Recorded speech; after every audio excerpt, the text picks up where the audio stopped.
Good evening po. May lalanggiman. Sa pangalan po ng dakilang Panginoong Hesukristo, ito yung pangatlong ulit nating pagkikita-kita dito.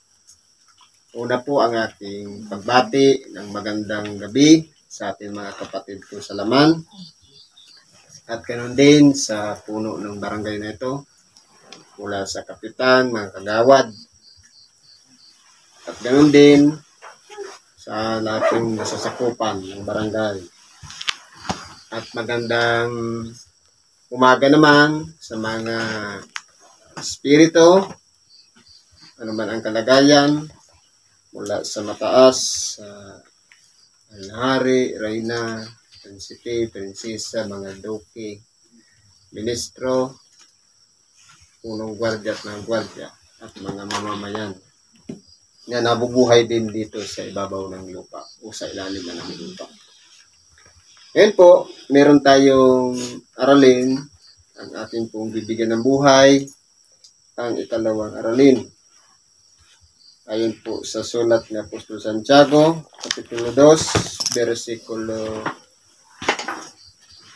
14 hanggang 26. Nahanap ko nung pala.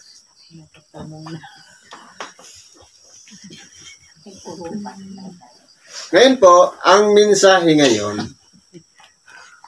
kumbaga, pinaliwanag na kanina, pero palalawakin pa natin.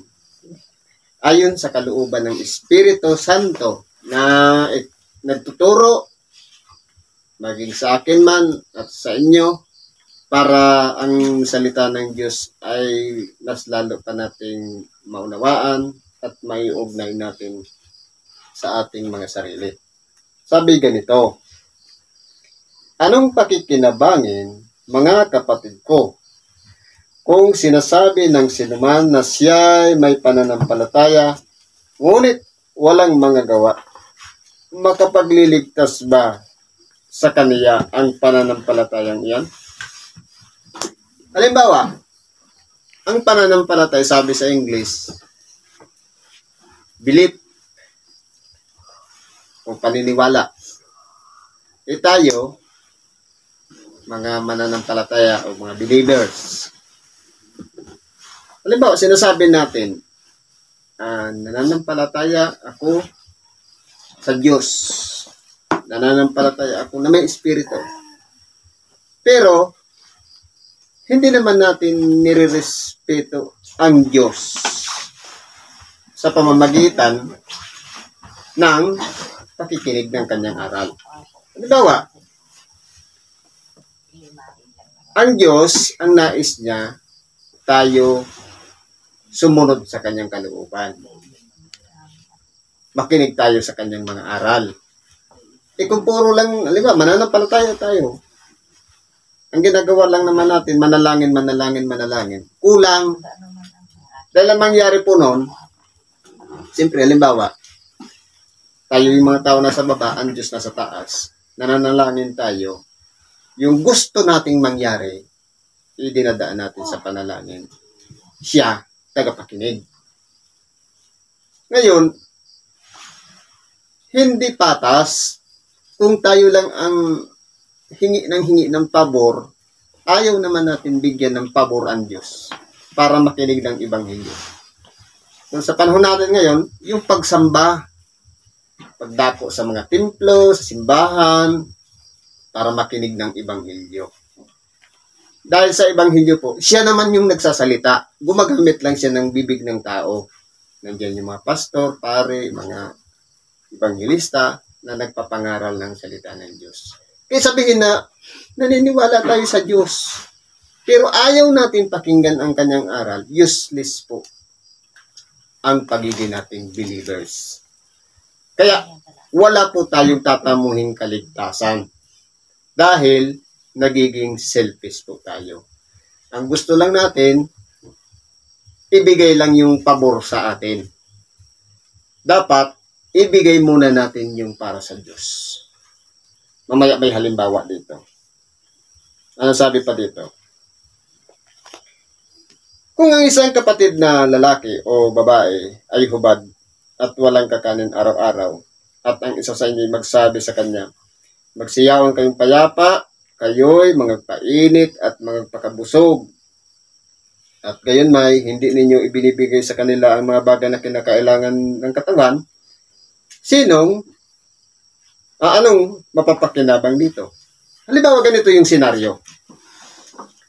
May lumapit sa ating tao, babae man o lalaki, sinabihan lang natin, magpakabusog kayo at magpainit. Pero hindi naman natin pre-provide. Yung ilalagay niya sa tiyan para mabusog at yung apoy para siya'y mainitan. Useless ang pananampalatayang yan. Kaya para mabuo ang pananampalataya, kinakailangan habang nagsasabi kang magpakabusog ka, dumulukot ka na sa bulsa, bigyan mo ng pambili para siya ay mabusog. Iyan ang pananampalatayang may kalakip na gawa. Dahil po, minsan, tayong mga tao, madali lang tayo magsalita. Pero, yung pagpo-provide parang pigil, baka hindi naman na gamitin sa pagkain, baka ibili lang yan ng alak. Nauuna tayo sa paghatol. Baka ibili lang yan sigarilyo, hindi, isabong o ano. Nauuna tayo sa ganun. Pero, useless yung pagsabi natin. Kahit sabihin na believers tayo, nagbabasa tayo ng Bible, nagsisimba tayo linggo-linggo. Pero kung ayaw naman nating galawin ang kamay para magbigay, kahit na iblis, sige, magpakabusog ka. Pero hindi naman natin pinoprovide ang kanyang pangangailangan. Ang mangyayari po yan, parang usok lang, walang kwenta yung ginagawa natin sa kapwa. Para magkaroon po yun ng halaga, dapat maging provider din tayo sa mga tao na sinasabihan natin. Dapat, hindi lang naririnig nila yung pagmamahal o pagkalinga nila natin sa kanila, kundi nararamdaman nila dahil meron silang pakikinabangin na para mabusog at mainitan. Diba ngayon, malamig ang panahon. Sabihin, magpakainit ka, hindi mo naman binigyan ng sweater o kumot. Useless. Sis, okay, wag kang magpakainit ka dyan. No? Sinabi lang natin, ano ang connection nun? Dahil, malamig nga eh. Kung hindi mo naman binigyan ng jacket, sabi nga sa TV, bigyan ng jacket yan. Kung hindi tayo nagpo-provide sa pangangailangan para yung sinabi natin magkaroon ng kwenta o halaga sa kapwa, useless po. Kaya ano ang pakikinabangin dyan? Wala po. Walang pakikinabangin. Ano pang sabi dito? Ikaw ay sumasampalataya na ang Diyos ay isa. Mabutang yung ginagawa. Ang mga demonyo man ay nagsisisampalataya at nagsisipanginig. Di ba ba? Sumasampalataya tayo na ang Diyos ay isa. Sabi naman ng iba, dalawa. Sabi, tatlo. Yan demonyo nga ang pananampalataya na isa lang ang Diyos. Kung tayong tao, sabi may sumasampay sa Ama, sa Anak, sa Espiritu. Sabi nga, ikaw ay sumasampalataya na ang Diyos ay isa. Ang demonyo nga nananampalataya na isa lang talaga ang Diyos. Sa tao lang dumarami. Dahil po, ang bilang ng tao, 1 plus 1 equals 2. Sa Diyos, 1 plus 1 equals 1. Bakit? Mauwindang yung utak natin dahil tinuro sa paralan, 1 plus 1 equals 2. Sabi ng Panginoon, ako at ang Ama ay isa. Hindi sila magdalawa. Diba? Sabi naman, iiwan ng lalaki ang kanyang ama at ina at makikisama sa kanyang asawa at sila'y magiging isang laman. Hindi ba ka? Babae, lalaki, pag pinagsama ng Diyos, isang laman. Ibig sabihin, wala nang sikreto, wala nang taguan. Kung ano yung pakikita ng lalaki sa babae, wala nang sikreto, nakatago na kahit tumbong mo dyan, kita na yan lahat. Kaya wala nang iba, magiging isang laman. Yun ang ibig sabihin nun.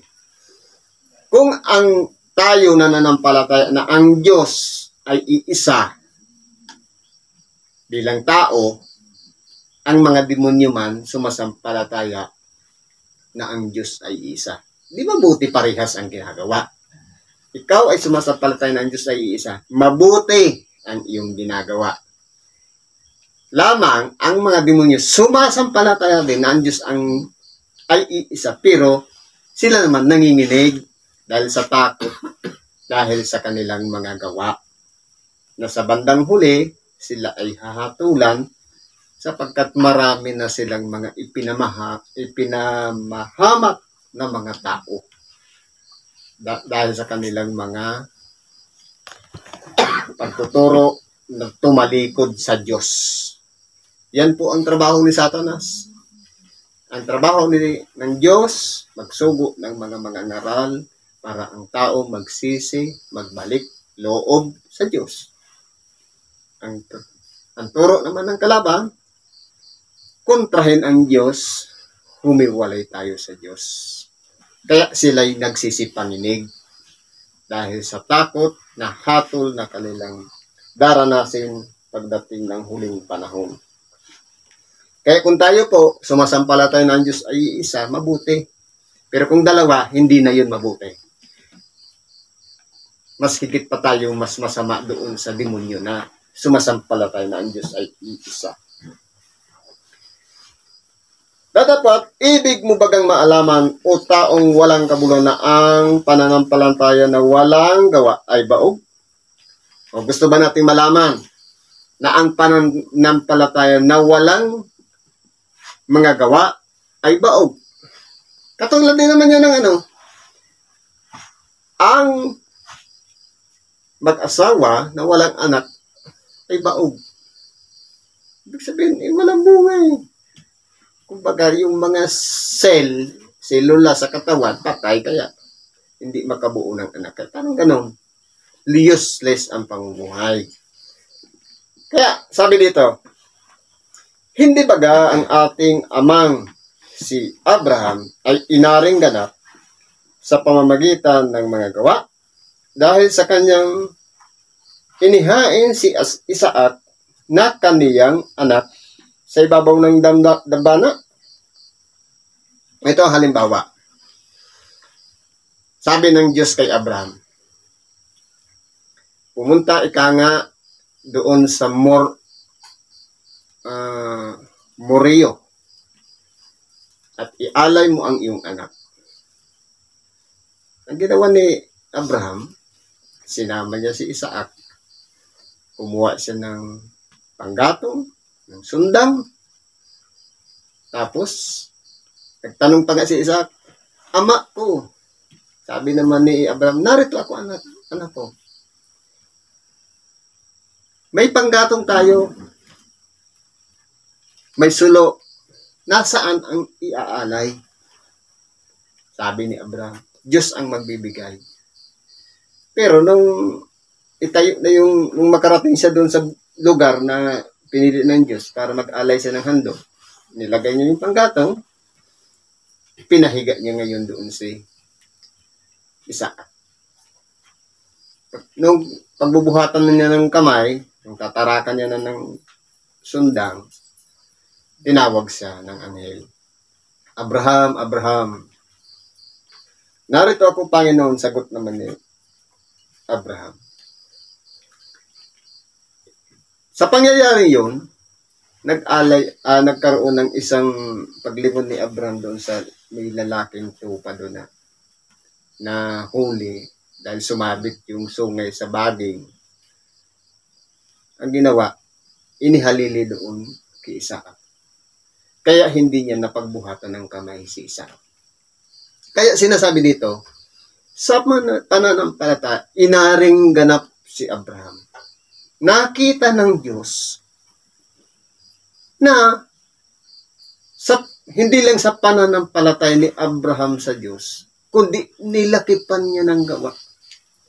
Na kahit ang kaisa-isa niyang bugtong na anak, na si Isaac, hindi niya inisip na itanggi o isecure yung anak na hindi niya ialay para sa Diyos.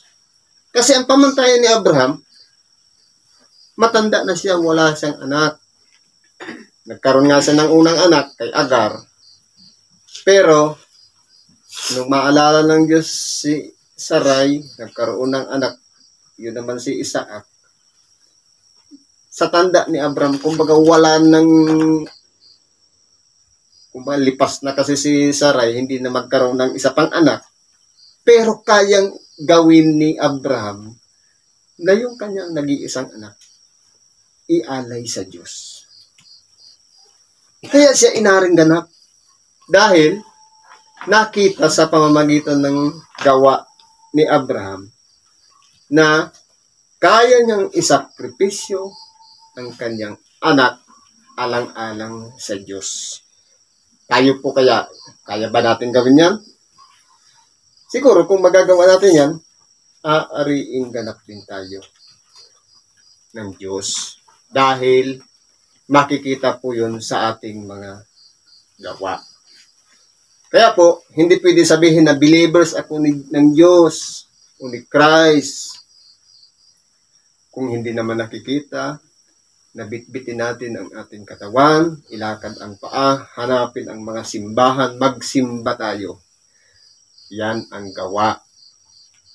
Kinakailangan natin isakripisyo yung mga bagay na ating pinagkakaabalahan. Alang-alang lang sa ating nag-iisang kaluluwa na nagugutom, naghahanap ng pagkain espiritual.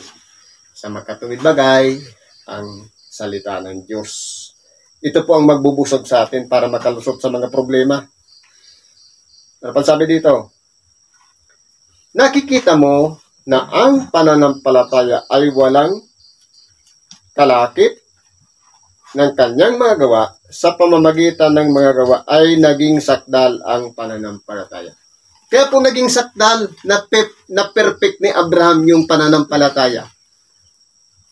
Dahil hindi lang sa bibig, hindi lang sa isip, kundi ipinakita niya sa Diyos sa pamamagitan ng gawa. Kaya perfect yun sa harapan ng Diyos. Eh kung tayo, halimbawa, sumasampalataya tayo sa Diyos, ayaw naman nating tumalima sa kanyang mga aral, o kahit makinig man lang sa kanyang aral, useless po ang pagiging believers natin. Hindi po siya papunta sa perfeksyon o kasakdalan. Sapagkat may kulang. Para mabuo yun, meron po tayong mga bagay na isasakripisyo. Ang trabaho, ang propesyon, anumang bagay na nakadikit sa ating katawan. Sabi nga ng ating dakilang Panginoon sa kanyang Ebanghelyo sa Marcos 8, if you want to follow me, deny yourself. Ibig sinumang sumunod sa akin, limutin ang ukol sa kanyang sarili. Ibig sabihin, kung tayo man ay may katungkulan, may obligasyon sa pamilya, may gawain para buhayin ng pamilya, iwanan muna natin yan para makasunod tayo kay Kristo. Yan ang sakripisyo. Si Abraham nga, ginawa niya. Uniko iho, kaya niyang patayin. Kaya nakita yun ng Diyos. Tayo naman, mas lalong pagpapalain dahil buhay pa tayo, marami pa tayong magagawa. Kung minsan lang ginawa ni Abraham, marami pwedeng ulit-ulitin natin gawin yan para maging perfect tayo. Ano pa sabi dito?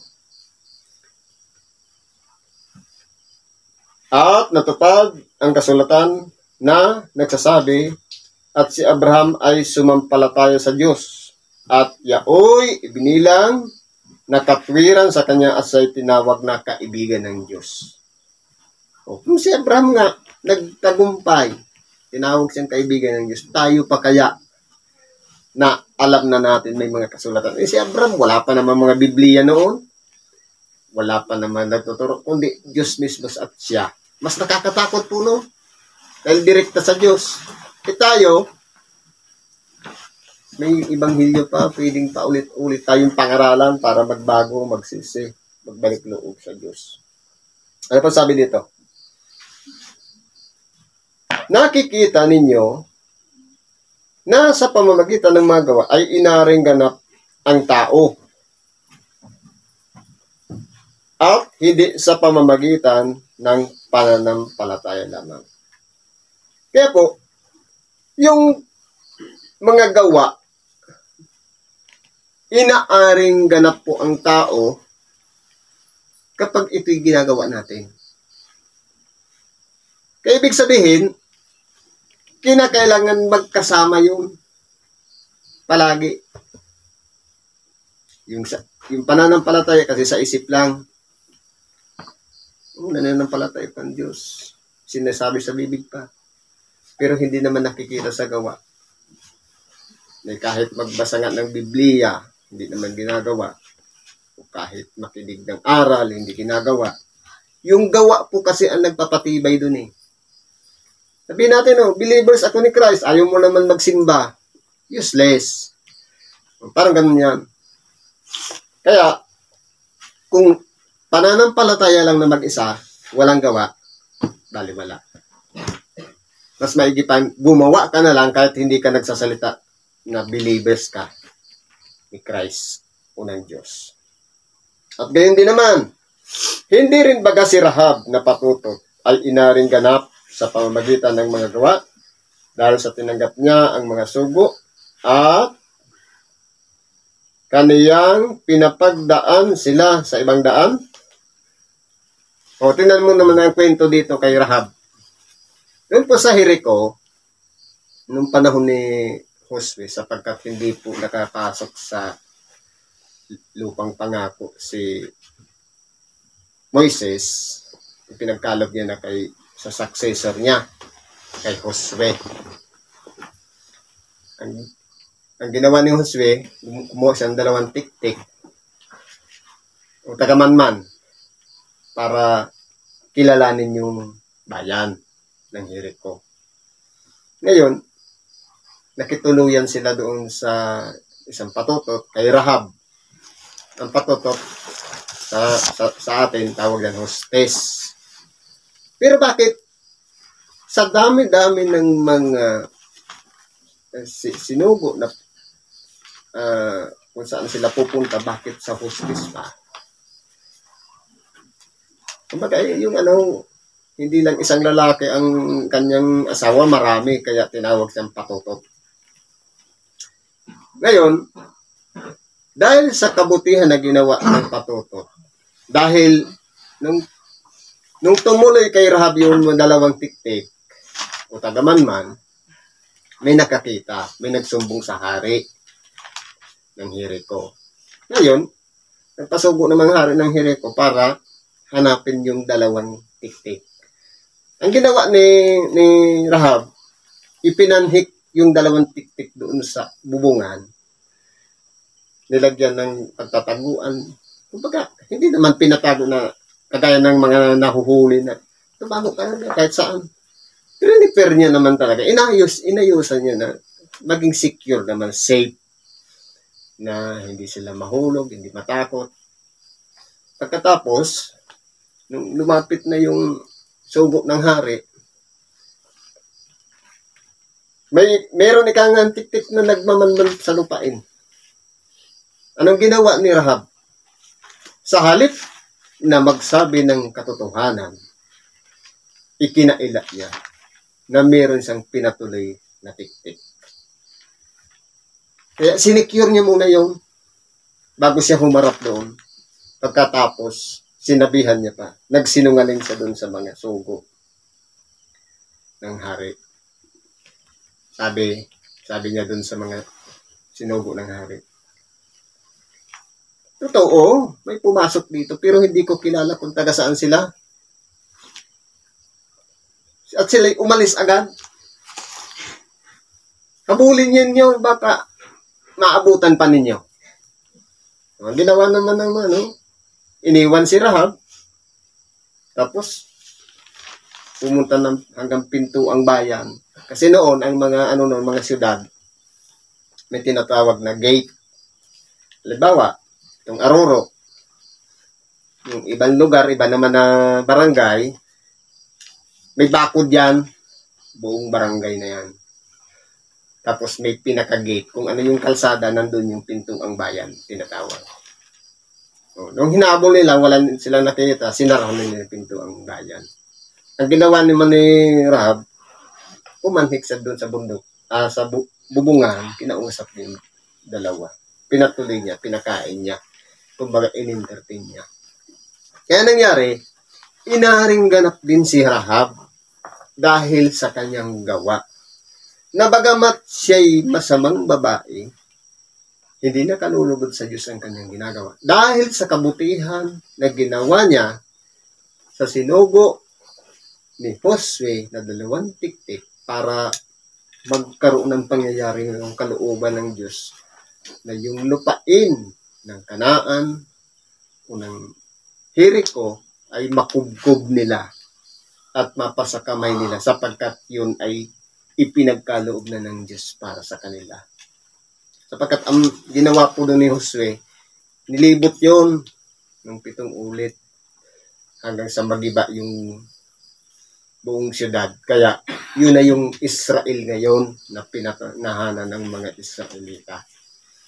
Kaya po yun, nasakop yun sa pamamagitan ng kapangyarihan ng Diyos. Kaya ganyan po ang Diyos kumilala sa mga taong nagbibigay ng pagpapahalaga sa mga sinugo niya. Katulad ni Brado. Tayo sinugo pumunta dito, hindi sa nagdalawang isip na papasukin tayo. O kaya, sabi nga, hindi lang nga sasabi, sige, pumunta kayo doon.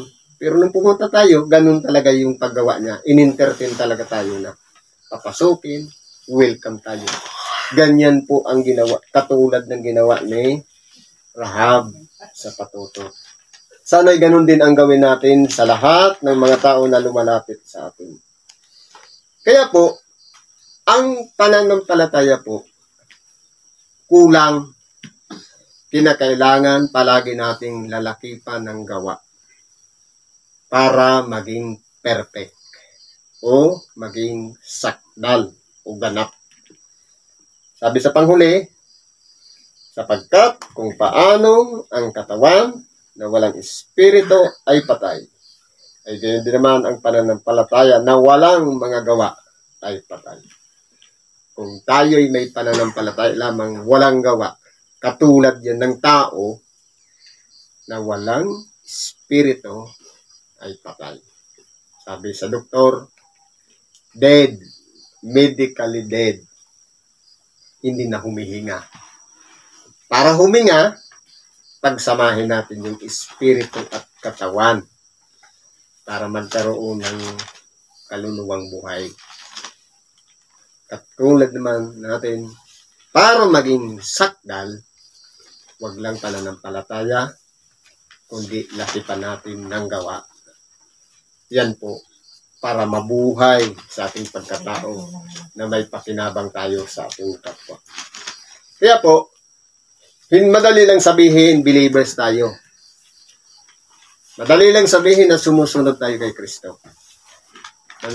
Madali lang sabihin din na mananampalataya tayo sa Diyos o kay Kristo. Pero, isa lang ang sinabi ni Kristo sa lahat ng kanyang mga alagad nung tinawag niya. Follow me. Sumunod ka sa akin. Kaya kahit sabihin natin na nananampalataya tayo sa Diyos, nananampalataya tayo kay Kristo, pag hindi natin ginawa ng aksyon yung sinabi niyang follow me, sumunod ka sa akin, useless. Kahit sabihin pa natin, maglagay pa tayo ng napakaraming mga limbag ng Bible, kung ano-ano mga palamuti na sasabihin, Makidiyos tayo.